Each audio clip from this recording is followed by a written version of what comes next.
வைகோ பேசுவார், 2 மணி நேரம் நான் பேசினேன், நான் 3 மணி நேரம் பேசுவோம், போட்டி போட்டுன்னு பேசுவாங்க.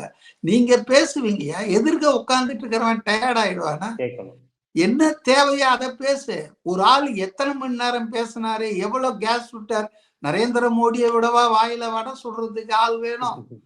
ஆனா 11 வருஷம் ஆட்சியில என்ன நடந்து இருக்குது அப்படிதான் நம்ம பார்க்கணும்.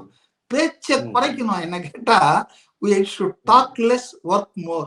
அந்த பாலிசில விஜய் போறாருன்னு தான் நான் நினைக்கிறேன்.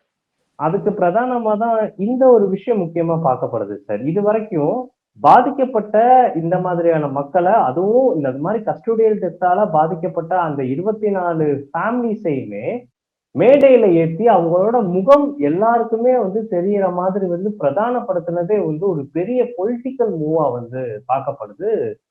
நிறைய ஜேர்னலிஸ்ட், ஒரு சில நடுநிலை ஜேர்னலிஸ்ட் எல்லாம் இந்த விஷயத்தை எடுத்து போட்டு பெருசா ரொம்ப ரொம்ப ரொம்ப பாராட்ட வேண்டிய விஷயங்க. அதாவது அவர் எந்த அளவுக்கு மனிதா நேயம் மிக்கவர் விஜய், மனிதாபிமானம் உள்ளவர். ஏதோ கடமைக்காக பண்றது, ஏதோ ஒரு அரசியலுக்காக பண்றதுலாம் இல்லாம அவர் ஆத்மார்த்தமா, நான் கேள்விப்பட்டேன். அதாவது முதல் நாள் அவங்களெல்லாம் சந்திக்கும் போது actually Vijay was broken down, மனதளவுல ரொம்ப உடைஞ்சு போயிட்டாராம் இந்த கதைகள் எல்லாம் கேட்டு.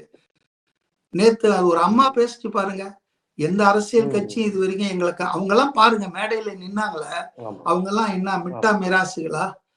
சமூகத்துல அடிநிலையில இருக்கிறவங்க அவங்களதானே அடிப்பாங்க போலீஸு. பணக்காரனெல்லாம் சலாம் போட்டுட்டு தான் ஜெயிலுக்கே கூட்டு போவாங்க.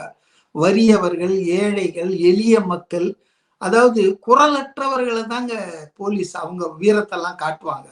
அந்த மேடையில நின்னவங்க எல்லாம் பாருங்க, விளிம்பு நிலை மக்கள். அவங்களெல்லாம் மேடை ஏத்தி அவங்க துன்பத்தை இவர் பகிர்ந்து கொண்டு பேசினார. தேவையில்லை, சாரி, உன் மன்னிப்பும் வேணாம், எதுவும் வேணாம், தேவையெல்லாம் நீதிதான் ஒரு கோஷத்தை வச்சாங்கள. அது முக்கியமான கோஷம் நினைக்கிறேன். மக்கள் கிட்ட போனோம்.